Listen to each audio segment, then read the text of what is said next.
Good afternoon. Welcome to the Heritage Foundation and our Lewis Lehrman Auditorium. We, of course, welcome all those who are joining us on our heritage.org website on this occasion. Would ask everyone here in the room, if you'll be so kind to make that last courtesy check that your cell phones and other noise-making devices have been turned off. It is always appreciated. We will, of course, post the program on the Heritage homepage for everyone's future reference. And our internet viewers are always welcome to send questions or comments, simply emailing us at speaker@heritage.org.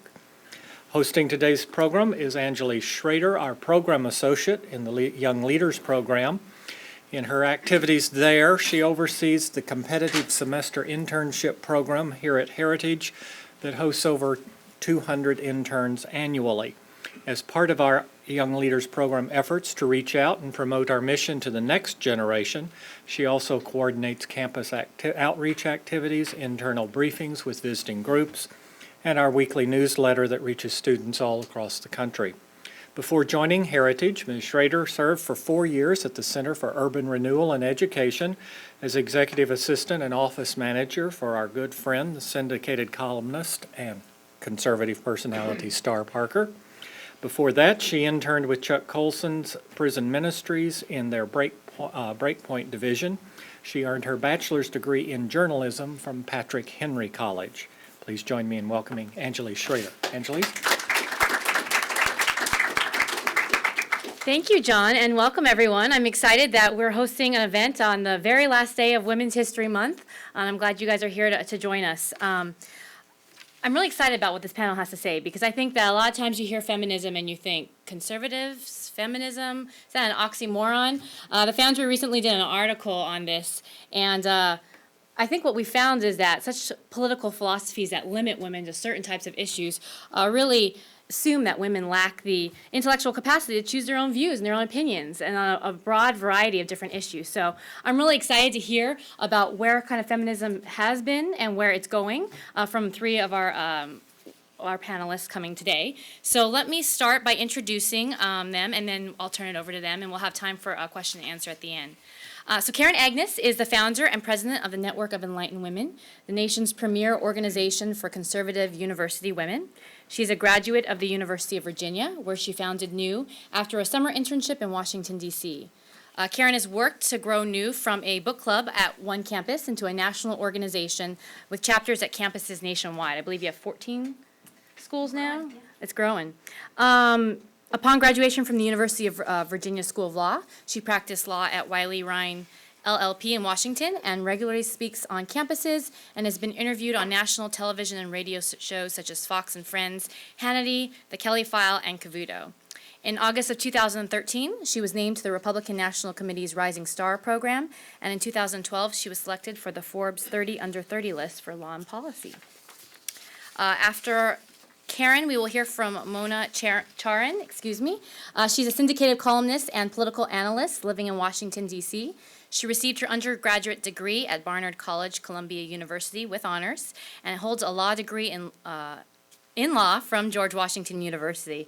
She began her career at the National Review magazine, where she served as editorial assistant, and then in 1984 she joined the White House staff, serving first as Nancy Reagan's speechwriter and later as associate director of the Office of Public Liaison. In 1986, she left the White House to join the presidential campaign of then-Congressman Jack Kemp as a speechwriter. She launched her syndicated column in 1987 and has become one of the most widely read columns in the industry. It is featured in more than 150 newspapers and websites. She spent 6 years as a regular commentator on CNN's Capitol Gang and Capitol Gang Sunday and has served as a judge of the Pulitzer Prizes. She has served also as a fellow at the Hudson Institute and the Jewish Policy Center and is the author of 2 bestsellers, Useful Idiots, How Liberals Got It Wrong in the Cold War and Still Blame America First, and Do-Gooders, How Liberals Harm Those They Claim to Help and the Rest of Us. And finally, we will be joined by Molly Hemingway. Molly Ziegler Hemingway is a senior editor at The Federalist, a longtime journalist, and her work has appeared in the Wall Street Journal, USA Today, the Los Angeles Times, The Guardian, the Washington Post, CNN, National Review, Get Religion, Christianity Today, and many other places. She was a 2004 recipient of a Phillips Foundation Journalism Fellowship and serves on the board of the Institute on Political Journalism and the Fund for American Studies. So please join me this morning and welcoming, or this afternoon, and welcoming our panel.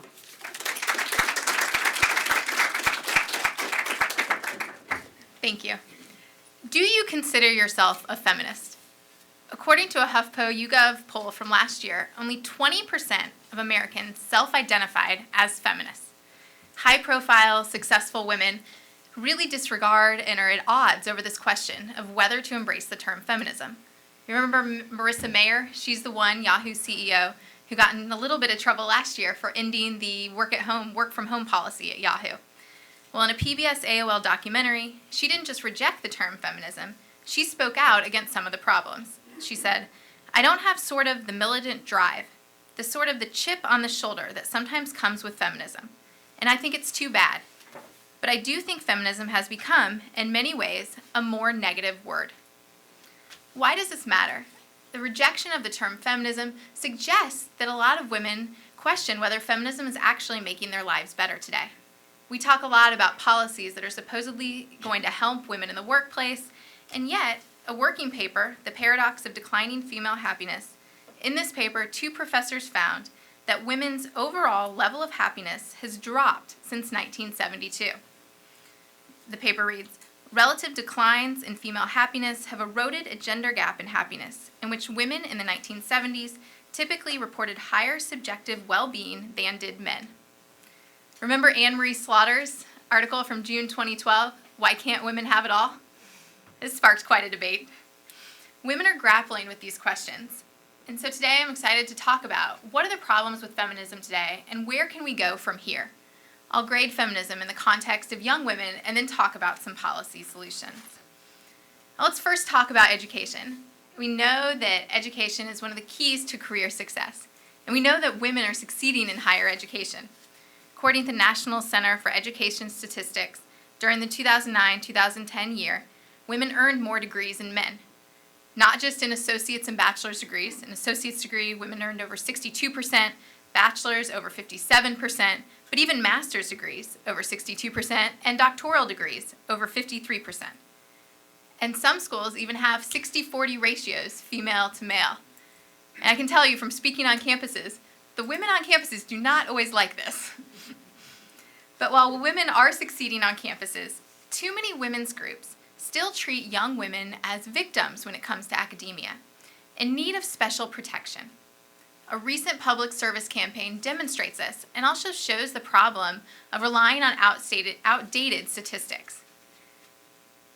Have you guys heard about this new campaign supported by Sheryl Sandberg, the COO of Facebook and the author of Lean In? She paired with Anna Marie Chavez, the CEO of the Girl Scouts, to launch a campaign to ban the word bossy. Yes, to try to promote girls' achievements by banning an adjective. Now, her justification for this, besides, some sad stories of her and other leaders being called bossy on the playground, unfortunately, it also relies on some outdated statistics. In their leadership tips for girls, this is one of the handouts on the website, there's a statistic that reads, by middle school, girls are 25% less likely than boys to say they like taking the lead. 25%. That does stand out. But what's it based on? It's based on data that's over 15 years old, from 1992 to 1997. Now, with all the efforts we have today to advance girls, whether it's programs to get more women in STEM subjects, or we even have a White House Council on Women and Girls, it's hard to imagine that our education system right now is set up in a way that's not promoting girls' achievements in school. And this campaign is just indicative of one of the problems with feminism, the idea that women are still victims. Now, rather than trying to ban words like bossy, let's try to promote real leadership skills, like developing a thick skin. That is a key to leadership success. Now, the Ban Bossy campaign is a popular movement, but what about college campuses? A young woman goes to college today, and she faces women's organizations on campus, women's studies departments on campus, and women's centers on campus that are all pushing a more feminist agenda. And unfortunately, they are often closed-minded and lack that instinct to try to find unity and try to find areas where they could actually benefit all college women. And that's definitely was my experience, unfortunately, at the University of Virginia.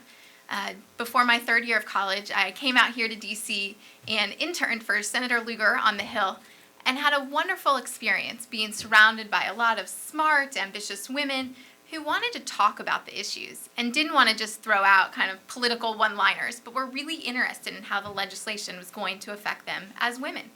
And we're looking at it from a more conservative perspective. I went back to the university for my third year of school and sought out an environment like that. But unfortunately, the women's groups weren't open to a more conservative perspective. But one day on my way home from class, I walked by a building called the Women's Center. At the time, I thought, the Women's Center, okay, this is going to be a place where I can find an organization or at least some people who are interested in talking about these ideas. I called, scheduled an appointment with one of the faculty members, and of course she was eager to have a young student who actually wanted to learn about her programs. I went in for a tour, but really got the impression that they were pushing a more feminist and a more leftist agenda. At the end of the tour, I thought, well, this is my chance. I should just ask the question. So I asked this women's faculty member at the Women's Center, would you be interested in co-sponsoring an organization for conservative young women? Her response? She looked at me like I was crazy, chuckled, and said, not here.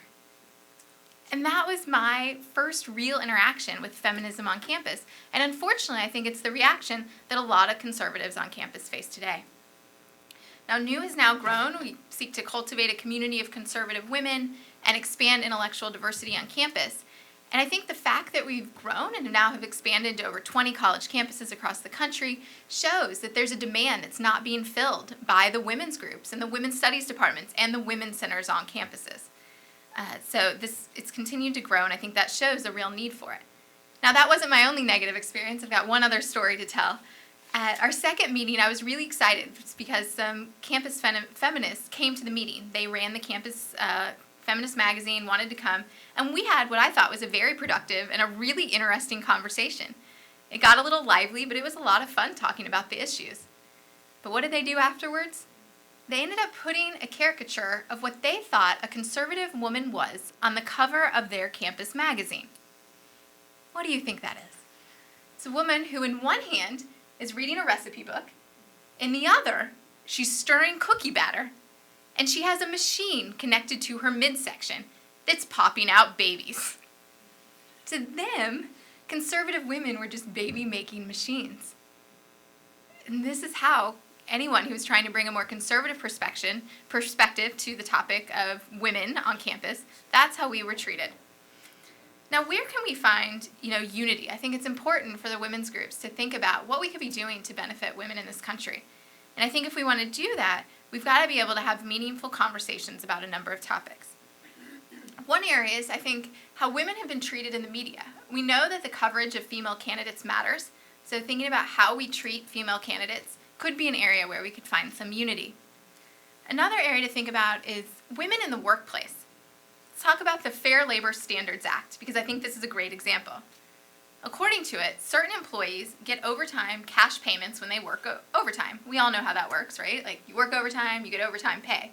Well, Representative Roby introduced in the House the Working Families Flexibility Act of 2013 to amend it. This would allow some private sector employees under the Fair Labor Standards Act to get paid time off instead of just getting cash payments. So under this, you could either get your cash payments, as you had been, or you could take time off, more flexibility. I think that's the type of legislation, the type of solutions we should be talking about, where you're actually giving women more of a choice. Now, the left is quick to offer proposals and policy solutions that seems to want to get in the middle more of that employer-employee relationship. The first piece of legislation that the president signed into law was the Lilly Ledbetter Fair Pay Act. But when we talk about these issues, I think we should be thinking more about what women really want, not just trying to achieve parity in numbers. According to a Pew study released last March, only 37% of today's working moms and 22% of non-working women prefer full-time work. How does that compare to men? fully 75% of fathers with children under 18 would like to be working full-time. So you see that difference in what women want in terms of full-time work. So we should take this into account when we're talking about policy and when we're measuring the success of our policies. Now, despite the failures of feminism today, they have been tremendously successful in elections. The RNC released its Growth and Opportunity Project report to kind of reflect on what were some problems with the right in reaching women in the last election. And it's interesting. The left won women by 11 points, but when you break it down, they won single women by an even higher margin. Single women made up 40% of female voters in the last, made 40% of women voters in the last election. And Obama won those single women by 36%. 36%, that is a gap. And they were successful in reaching women. And one way they did so was with, how many of you remember the Life of Julia infographic? This infographic that traced this young woman's life, Julia, from age 3 to 67. And it showed what her life would be like under an imaginary President Romney versus an imaginary President Obama. And in Julia's life, at every major stage in her life, she has some interaction with the federal government. Whether it's school, whether it's student loans, whether it's health care, even to have a baby. there's an interaction with the federal government. And what's amazing is that really worked with young women. But that's not the life I want. I don't want Julia. I don't want that to be my relationship with the government or the society that I grow up in. And I hope that as we talk about Women's History Month and we shed some light on these ideas, that future generations will not be discussing during Women's History Month the life of Julia. Thank you. Well, thank you so much. Glad to be here with you this morning. Thank you to everyone for coming. And I'm always delighted to be on a panel with Molly and Karen, two women who I think belong in the pantheon of the unconfused. Now, we're gathered to celebrate Women's History Month, but I don't celebrate Women's History Month. There, I've said it. My full confession, okay? I don't care. It doesn't interest me whether a person who happens to share my chromosomes sits in the Oval Office.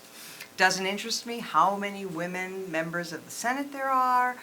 None of that is that important to me, and I recognize that by saying this out loud, this makes me a bad woman. I know.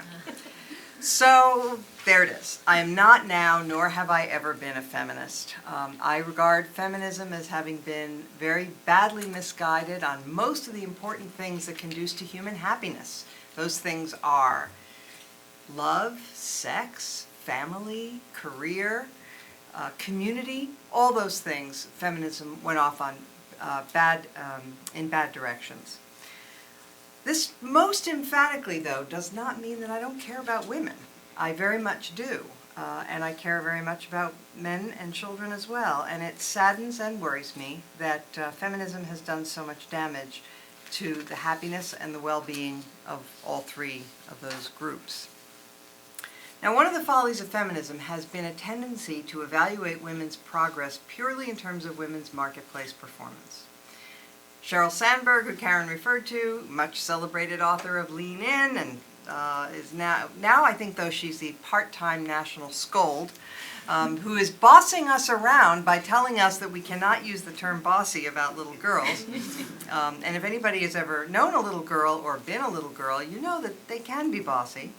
And by the way, if a boy behaved that way, what would he be called? He'd be called a bully, right? So it's not as if girls are the only ones who get labels. Anyway, this side note. So she said a truly equal world would be one where women ran half our countries and companies and men ran half our homes. I believe this would be a better world. That's Sheryl Sandberg. I don't. At least I don't see any evidence for this.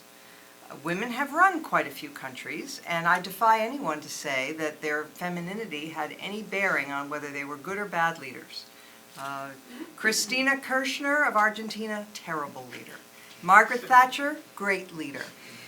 I don't think their sex was relevant. Now, I suppose if you believe that women are being kept out of leadership positions by prejudice against them, that would be worth addressing. But, as Carlin Bowman and other researchers have demonstrated fairly conclusively, at least in the United States, women candidates for office don't have any more difficult time than men getting votes. In fact, women in some instances are more likely to be elected than men. Now, they don't seek office as often as men, and that goes to differences in their preferences, in women's choices about how they want to spend their lives. And feminists routinely interpret such differences as evidence of discrimination. In fact, they are reflections of differing preferences and priorities. Most discussions of the woman question are conducted in an alternate reality, in my judgment. Countless reports, one thinks of the latest Maria Shriver thing, but there are many, many others, fret about glass ceilings, discrimination, and other supposed barriers to women's success and fulfillment. This gets the world wrong in quite a few ways. Karen referred to some of them. The feminist agendas traffic in completely bogus and much debunked statistics. The Obama administration has been particularly ineducable on this subject and has subtracted from the sum total of human knowledge. Just a few days ago, Vice President Joe Biden once again trotted out the false statistic that women earn 77 cents on the dollar compared with men. President Obama is similarly indifferent to the truth or falsity of these numbers. But feminists and liberal politicians who echo them are completely missing what's really going on in our society. Women and girls are not failing to thrive. We have a problem with men and boys. It is no longer just conservative social scientists like Kay Heimowitz, Brad Wilcox, and Christina Hoff Sommers who are sounding the alarm about what's happening to men in America, but liberal and center-left scholars. Former Obama advisor Jared Bernstein has acknowledged this. Scholars like Elaine Kmark and Isabel Sawhill have written about it. President Obama, who prides himself on his academic credentials, would do well to examine a report called Wayward Sons by the center-left think tank The Third Way. Two MIT economists look at the undeniable data over the last several decades, and they show that it's men and boys who are falling behind. More girls than boys are graduating from high school. Women now earn 57% of bachelor's degrees, 63% of master's degrees, and 53% of doctorates, which includes law and medical degrees. Men's participation in the labor force is declining alarmingly, as are men's wages. In fact, while wages have declined for all but the most highly educated men over the past few decades, wages have increased for all but the least educated women. Men are also holding declining percentages of supervisory and administrative posts. Now, some of these effects are the inevitable result of the huge influx of women into the workforce that began in the 1970s, but that is not the entire story. The decline of marriage as a universal norm has damaged men, women, and children, but the effects are not evenly distributed throughout society. Upper middle class men and women, for convenience we can call this the college-educated cohort, have seen a decline of divorce in recent years. In fact, they continue to marry at rates roughly what they were in the early 1960s, and they rarely have children before they get married. For those with less education, though, the picture is starkly different. Most women with a high school degree or less will have their first child before they're married. The data are familiar, or should be. Family disintegration among the moderately and poorly educated cohorts in America is exacerbating income inequality. It is perpetuating poverty, marginalizing men, and contributing to every social pathology we're all familiar with. As the authors of Wayward Sons note, however, the decline of stable families seems to hit boys disproportionately hard. Quote, growing up in a single-parent home appears to significantly decrease the probability of college attendance for boys, but has no similar effect for girls, they write. Fatherless boys are less ambitious, less hopeful, and more likely to get into trouble at school than fatherless girls. Feminism, with its disdain for family life, must take a large share of the blame for the trail of social dysfunctions that family disintegration has left in its wake.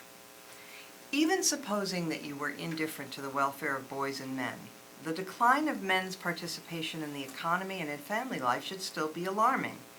We cannot separate women's happiness from men's happiness. If fewer men than women are achieving at every level of education, that presents a problem not just for the economy, but also for women's marriage prospects. Most women want to marry men who have equivalent or better educational attainment than they do. It shouldn't embarrass us to say that. It's just a fact. It's not cavewoman thinking. Women know that because of the nature of their bodies, because they carry and bear children and nurse and nurture children, that they need protection and support during those times of their life when they are having and raising children. The happiest women find that support. Feminism disdains this natural urge in women, urging them to rely only on themselves. In colleges, college group after college group, when I talk to young women, they're always repeating the mantra that has been drummed into them by their parents, by their professors, and by our society in general. Make sure you can handle things on your own. Don't ever rely on a man. That's a terrible message. We need to rely on each other. It's the only way this works. Millions of women have taken feminist advice, and it's led to a great deal of unnecessary misery. Poorly educated women are now in a downward spiral. The more women who raise children without fathers, the fewer boys will grow up to be successful and responsible men, leaving the next generation of women with fewer marriageable men to choose from. And so it goes. A single woman struggling to hold down a job and raise a couple of kids on her own is physically and emotionally exhausted. She's highly vulnerable to any shock, a job loss, an illness, an accident that life can deliver. Is this hamster wheel of struggle and anxiety what feminism promised women? And supposing that one of this prototypical woman's daughters succeeds well enough to attend college, is she content to send her daughter off to a campus where hooking up is considered normal and date rape is difficult to prevent? If so, she can thank feminism for that too. The General Social Survey, we have a lot of the same numbers that appeal to us. The General Social Survey is research that's been done for decades in America, and it found, as Karen mentioned, that women are now much less happy than they were 40 years ago. We also know that 1 out of 4 American women is now taking an antidepressant. That compares with only 15% of men. Losing the stability of marriage has been a dead loss for women, and men and children too, especially male children, as we've noted. Women, men, and children all do best when strong families are the norm. The social science evidence is unequivocal. Married men, just throw out another example, earn more than single men, even controlling for age, race, sex, education, and other factors. They're also healthier and happier. Married women are happier, healthier, and more productive than single women. Married couples accumulate more wealth and volunteer more in their communities than singles do. In fact, a community is what strong families create. The children of married couples do better on every measure. So if we truly want women to thrive, we have to revive the marriage norm. I don't think this is a far-fetched fantasy. We've seen some social learning among the educated classes. For example, the divorce rate among college-educated Americans, as I mentioned, has been declining. And over the course of the past couple of decades, we've cut the teen pregnancy rate by 50%. Through a combination of government programs, shows like MTV's 16 and Pregnant, and consistent messaging from opinion leaders and cultural figures, we've significantly changed the behavior of teenage girls and boys. We haven't yet achieved, though, a cultural consensus that all unwed childbearing, even among women who are older, in their 20s and 30s and even 40s, is a mistake. That's where we need to focus our energy. As Charles Murray put it in his excellent book, Coming Apart, what we need is for elites to preach what they practice when it comes to family formation. That one change, restoring the expectation that marriage comes before childbearing, will do far more to improve the lives of the poor and the middle class than any combination of other policy initiatives could possibly deliver. To paraphrase Gloria Steinem, women need feminism like a fish needs a bicycle. Men and women need each other, and children need married parents. Great. Well, we were asked to talk about whether women are better off under feminism. And I think we've heard quite a bit that's interesting on that front. And the data are, fairly conclusive on a lot of things. And I look at this more from an angle of liberty. And on that, I think we have somewhat mixed results. I think when you look at what has happened for women over the last 4 decades, there are some just unbelievable goods. We are more free to pursue whatever career option we want. We have much higher income. Our educational attainment is much better. We have actual views about egalitarianism in our society. And these are good things. And I think it's important to remember that these are very good things. Women have more options now. And I think that we have, when I talk with my girlfriends, we are pretty happy, actually, about all the options that we have and what we've been able to accomplish. And we are aware that these things are better than they were in decades past. And I think that's an important thing to keep in mind. There is the little problem that was already mentioned, which is that my friends and I might be happy, but a lot of women are not happy. And so the data are just as conclusive that over the last 4 decades, as women's opportunity sets have expanded, their general happiness has declined. I mean, women used to always report happiness that was far higher than men's, and we are at the same level now. And that is a problem if we're having all of these wonderful opportunities, but we're not having any payoff in terms of whether we actually enjoy our lives. We have to think about what our assumptions were about what makes for human happiness and what makes for female happiness. And I think on this score, we're seeing that the answers provided by feminism are coming up short. And I think also it's important to look at a few other studies too. We are talking about the Betsy Stevenson, Justin Wolfer's study, which is called the Paradox of Declining Female Happiness. I believe it's the report which came out a few years ago.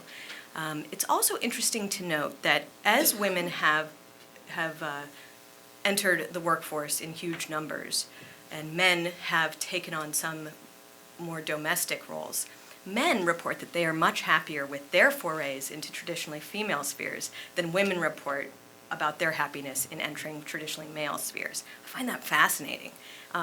And not just because I think the overarching message of feminism, and I hate hearing what my mother's generation had to hear about how awful domestic work was. There was all this denigration of domestic work. And yet we actually find that as men have more domestic work, they enjoy it. As women leave that sphere, they're less happy. Also interesting is that women report much higher returns of investment in terms of happiness when it comes to time spent with children. Both men and women report that they enjoy time spent with children, but women enjoy it far more. They self-report that they are much happier with the time spent with children. And you see this in study after study when it comes to how women talk about what they would like to be doing in terms of full-time work or part-time work. The vast majority of mothers, working mothers, would like something other than full-time work. This is really important, and whether that's part-time work or not working outside the home at all. This is the sentiment expressed by something like 80% of women would prefer a non-full-time situation. We do not get this message in the culture. I mean, it's such a sad thing that the biggest message of Women's History Month was this ban bossy campaign. It's humiliating as a female to be part of the group that came up with that. And not just because you think about the global situation with women, where there are women who can't drive, who have no religious freedom, who are, there are 100 million girls that are missing from China and India due to gendercide. That's just 2 countries. I mean, these are sort of big issues that feminism in America is largely silent on, and we're banning adjectives, and that's just kind of interesting. But what I was thinking was also that the message that we still give young women is one that acts as if we don't know all these things that we do know. We're telling women that they should delay marriage, that they should lean in on career, that they should focus on themselves, And we know these things don't actually lead to female happiness, but we're still saying them as if we're stuck in the 60s or something, and we haven't had decades of data that suggest otherwise. The other thing that I think is very interesting data-wise is looking at voting patterns, which has been touched on a little bit already. And the common media presentation of this is that women vote Democrat lock, stock, and barrel. We talk about women's issues as if women all have the same perspective on issues, when even on issues that we are deeply divided on, almost 50-50, they pick one side and they call that a women's side. And you see it in just election after election, though, that women are voting for the more liberal or statist party. And I think it's interesting when you look at the most recent election in Virginia, where I live, the Commonwealth, the more liberal Democrat candidate won women by 8 points. That's sizable, that's serious. And that is nothing compared to what happens when you break it down by single and married women. So Terry McAuliffe actually lost married women by, I think, 10 points, 9 or 10 points. He won single women by 42 points. We do not have a sex gap here in voting. We have a marriage gap, and it's just easily the biggest story in politics, although it's not written about as if it's the biggest story in politics. It's a huge divide, and I think thinking about that divide can teach us a little bit about the larger issue that we're discussing here. And that is that we basically have two options. You can have a culture that is largely reliant on the government, that's completely dependent on the government, or you can have a marriage culture where marriage is emphasized and encouraged and is sort of a bulwark, not just against an ever-increasing government in terms of size and scope, but also, I mean, you read Tocqueville, and he noted back then that marriage was something that Americans seemed to be more into than Europeans, and he viewed that as something about how it was a way for Americans to handle or be able to deal in a society that valued individualism and entrepreneurialism, and we have traditionally viewed those things as wonderful goods for liberty. Well, we are, and we do emphasize the individual and the entrepreneurial spirit, or we used to. And marriage was a way to sort of operate in that context, in that environment. And that's because in a marriage you have economies of scale, you have specialization, this is the number one thing. I do have a background in economics, but if I didn't, I would say I picked this up really early on in marriage. You just, I think some people gave me advice that you split everything 50-50. That is the stupidest advice I have ever heard. You just pick tasks, and each party goes for one and just does it wholeheartedly, and it's much more efficient. Anyway, not that marriage is all about efficiencies, but you have insurance against health problems or any other sort of economic downturns.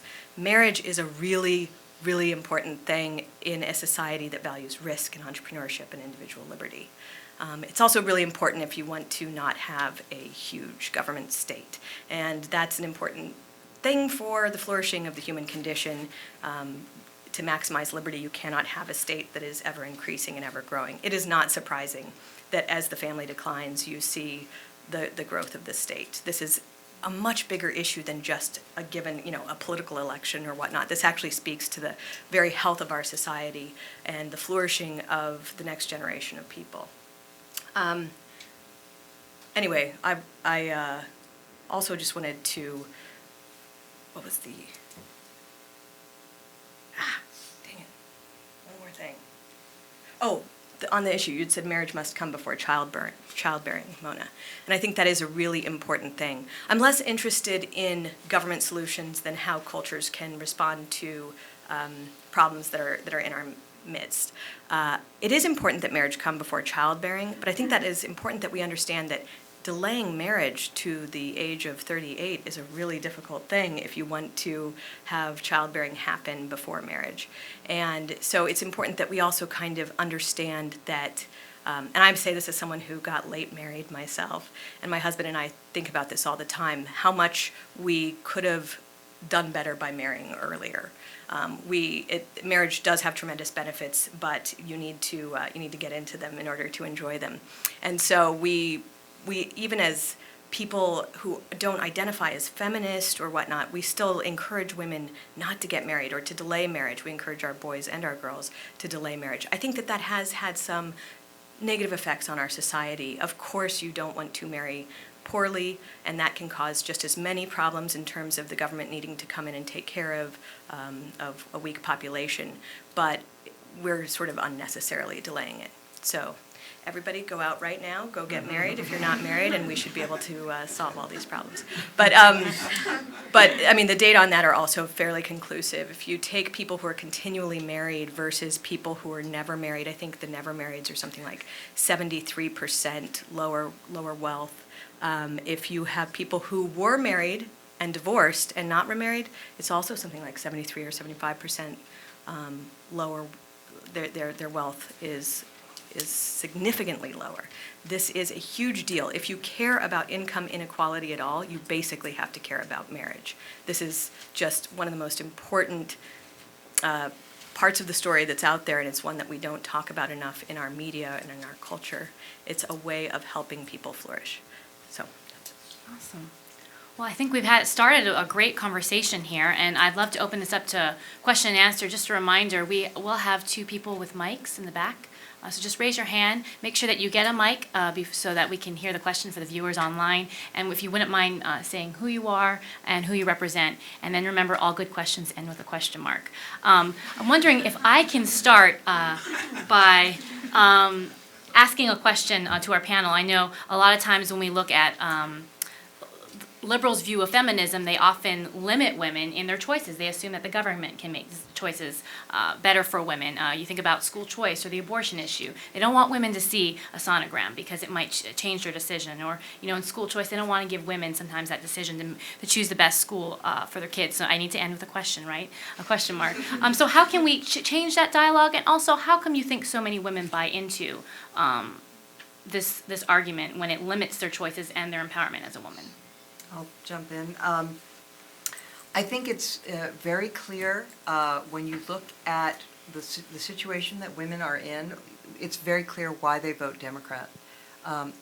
All studies have shown that women voters are far more risk averse than men. In general, women are more risk averse than men. And that's for very good, solid historical and biological reasons. We are more vulnerable, and we know it, and so we look for security.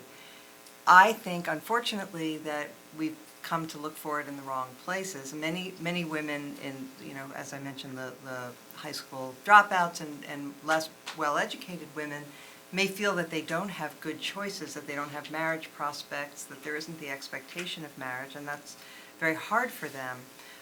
But they wind up looking for someone who will, even if it's has to be a political candidate, somebody who will say, look, we know life is hard, and we're going to provide a cushion and a protection for you from life's rude shocks. And that's very appealing to single women because they know they need it. And the response from the more conservative candidate and from Republicans and from people who believe that government dependency is a dead end is to say, well, it's true that the social safety net prevents you from falling, from falling to the ground, but it cannot lift you up. It cannot give you a really good life. It can give you a minimal level of getting by, but if you have higher hopes than that, then you have to build that for yourself with the social institutions that begin with the family. The family is the source of such tremendous strength. And look, speaking as a mother, I've raised 3 sons, and one has pretty severe handicaps. You never know when that's going to happen. Another one has juvenile diabetes. You don't know what you're getting into when you become a parent. And I was fortunate enough to have a very supportive and loving husband throughout it all, and we were able to cope. But if I had not had a husband, and I had had the problems that my kids had and that I had, I wouldn't have been nearly as good a mother. I probably wouldn't have been a good mother at all, because I would have been so stressed with having to work and having to deal with their handicaps and their problems and scheduling and putting food on the table. And I cannot imagine it. I would have been run ragged. And yet, many, many, many women in America are settling for that and believing that that's the best that they can hope for and that this is some sort of progress. It isn't. Right, awesome. Well, we'll open up to questions. We can start with the gentleman right up here. Hi, my name's Dave Price. I work as an educational consultant. Also been married for 41 years. Woman sitting next to me. But very, very much left. However, we do find something we agree on, okay? In education, it is just very clear. A marriage is a stability factor that shows up time and time again in all the work that we do. I think I'll make one comment or statement and then I'll ask my question. Part of the problem with that, I think a lot of times, is it's viewed as a moral issue, like you're coming across morally, rather than a common sense issue. You're commenting on people's morals rather than saying this is a way out. So assuming that we could get left and right for a moment to agree on that, would each of you just comment, where would you start? What 2 or 3 things do you think are concrete steps that we could do to show, convince that this is indeed true? Stability is important in life. A good marriage leads to stability. We see that with the gangs, most of them, come from the single-parent family. I guess what I'm asking is starting steps, if that's the direction in which we were to choose to go as a country. I'd like to give the least political answer ever, which is I think it's really important for every single one of us to just focus on our own marriages and demonstrating a good marriage ourselves, or choosing a good partner and showing for your children what a good marriage is like. I mean, a lot of why marriage has failed is because people did a really bad job with their marriages. That is not political. This is much more difficult than some easy policy solution to put that hard work into a strong marriage, but it's actually the most important thing. The other thing that I do think is important, though, is that, so I speak as a journalist, I think it's important for media types to cover the marriage issue. We do have a lot of really interesting studies and data on the importance of marriage. We know that elites are doing a very good job with marriage, as Mona pointed out. Marriage has become something of an elite institution, and it's one that enables elite people to have a lot of money and have a lot of stability. We should show concern for everybody by extending the marriage franchise to everybody who, letting everybody take part in this and enjoying the benefits of it. And I think it's important that elites lead the way and speak loudly on this and write stories about it, and that the culture continue to embrace it. Also, there's a lot of misinformation out there. Most young people, if you ask them, how long they think the average marriage lasts, let's say 5 years, 10 years, will be, that's not true. Most marriages do not end in divorce. And yet, a lot of people believe that they do. And so countering some of the misinformation that's out there might be helpful. I think it would be great if we had celebrities sign, just like with the 16 and pregnant sort of thing. If we had celebrities signing on to, cheerleading for marriage to a degree. And to echo what Molly said, it really is a class issue. I mean, if you care about people in the middle class and the lower classes who are really struggling, then you have to address the marriage issue, because that's the first step on the ladder to a more secure and happy life. And it is important to disabuse people of the notion that it's irrelevant to your happiness and to your wealth and to your success. A marriage should not be a luxury good. I think Mona brought up a great point in her opening remarks, that too often the attitude that's pushed out for young women especially is focused solely on being independent, and you want to be able to be that one person in the world that can take care of yourself. It echoes the Life of Julia ad, where it's just, there's no men, there's no community, there's no churches, there's no family, it's just you and the government. So I think reaching out to younger adults, and especially to women, and kind of raising some of these issues is really important. Other questions in the back? Hi, I'm Dan Coaches. I'm with the Heritage Foundation. And in regards to marriage and also female voting patterns, I would like to ask about the elephant in the room, and that is race. When you look at 2012, Romney actually won white female voters. And I imagine if you also even just parsed out single white voters, it was a lot closer than 32. So I'm wondering what your opinions are on sort of the role that race plays in female voting patterns and also in the marriage disparity. Thank you. Well, I would just say it is, it's just orders of magnitude. The pattern is established among white single women too, who vote much more Democrat than married white women.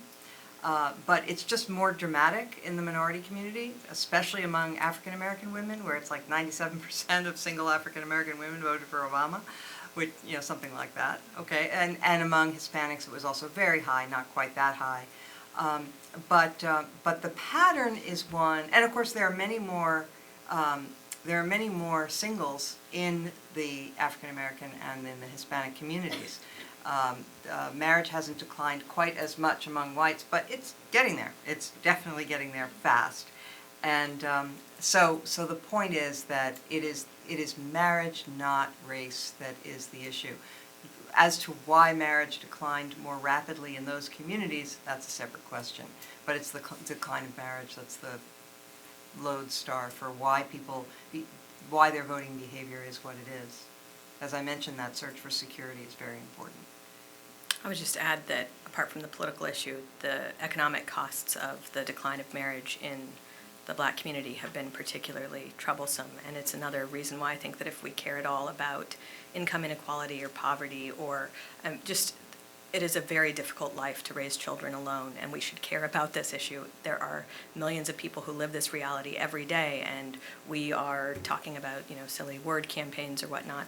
It's a huge issue that we all need to care about in all of our communities for everybody's sake. Intact African American couples have incomes equivalent to white couples. Other questions? Right here in the front. Hi, my name is Beatrice Taralba. I'm an intern with the Heritage Foundation. This question is especially for Karen. As a college student that goes to a very liberal university, sometimes I do feel like the only conservative woman voice, and I'm sure there are other conservative women on campus, but they know that they can't necessarily take a stand against, the feminist liberal doctrine, because they know they're going to be, targeted and attacked by their professors and their peers. So how can we encourage more, conservative women to have that voice around, campuses, especially around liberal universities? Yeah, it's unfortunate that we have students who feel like they can't speak out on campus, like you mentioned. But I think one thing that's important, first off, is to get educated on the issues and get that ammunition, so then when you speak out, you know that you're right, and you can try to convince other people. We started the Network of Enlightened Women as a book club because we wanted the students to get better educated on the issues.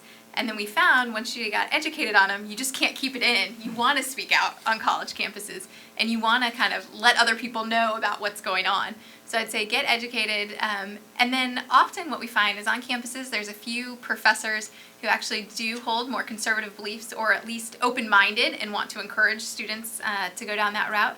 So if you can connect with them, they often have kind of a group of students that they work with and can really help you create a network. And then I'd encourage you to get plugged into some of the national organizations in DC and kind of, get on their mailing list and start going to their events, because it's amazing how much you'll find, how valuable it is to have some people who are talking about these issues and can point you to resources, so then you can speak up in class. And it'll be much more rewarding in class when you're not just kind of accepting everything that's thrown out at you, but when you're actually engaging on the issues.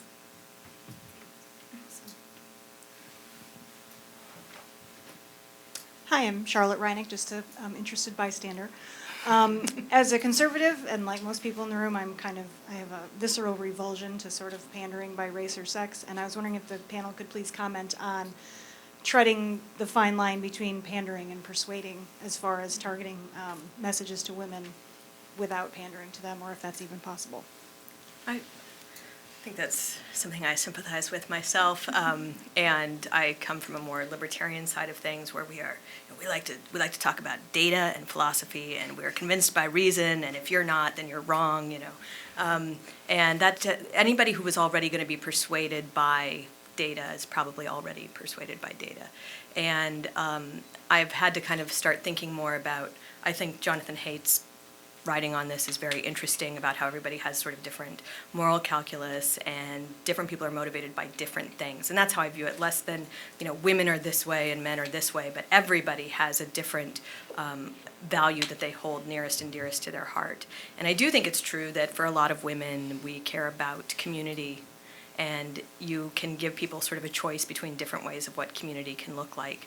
And I think that the left has done just a marvelous job with this in terms of presenting the government as like a kind boyfriend or something, and that it's valuable and good for people who care about liberty also to address concerns about community. I mean, what's really happened as the state has grown is that those institutions that make free people possible, the family, religious organizations, community groups, bowling clubs, things like those things have gone away. And so I think that, you see that loss, and we need to address that loss if we want to, have a say in this. But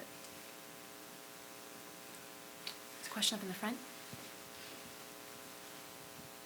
Hello, my name is Rob. I am an intern here at the Heritage Foundation.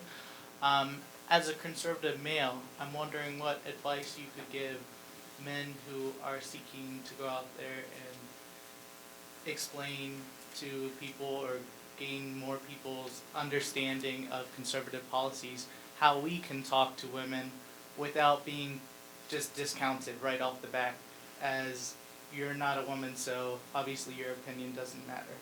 So what sort of talking points or ways of approaching things, what sort of advice along those lines do you have? Well, first of all, that's a very sexist question, and I resent it. I guess you're used to that. Now, look, the advice wouldn't be any different, I guess, for a man than for a woman. But it's important to, I guess, leave politics out of it and start with what conduces to human happiness. Start at the basics. What do people need? What does a baby need when it comes into the world? It needs love, unconditional love, and security and stability. So how do we go about creating a world where most babies, except for extreme circumstances, are going to have that and are going to grow up to be stable and productive members of society in their turn?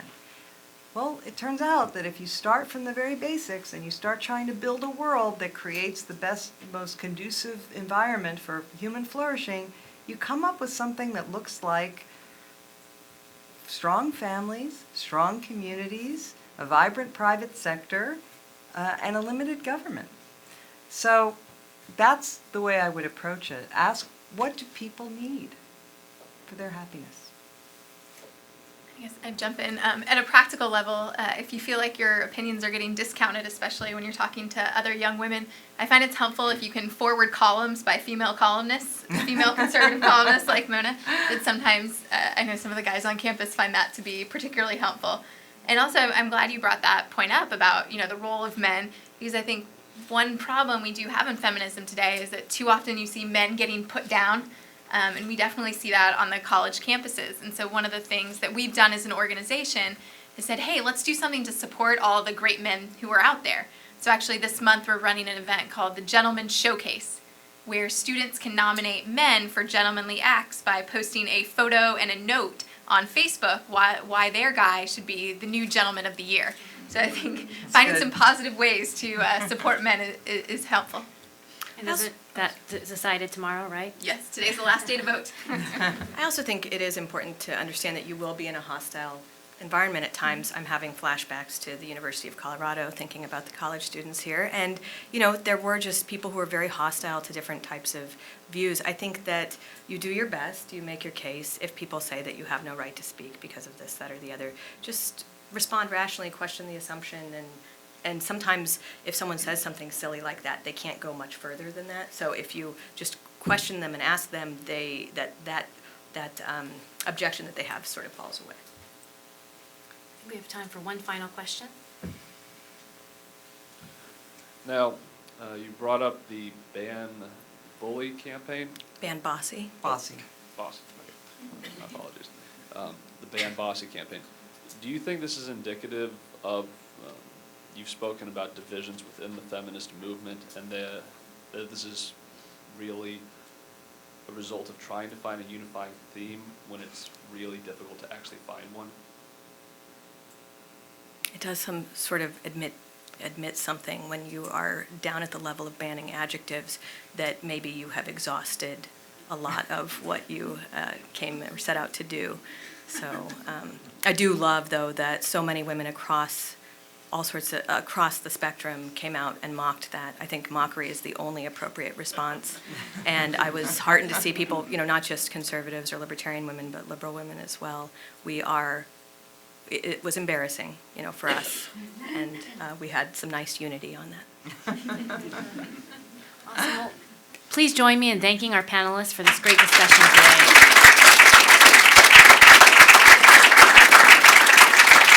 And as a quick reminder, there are sandwiches outside if you would like to grab some on your way out. Thanks again for coming today.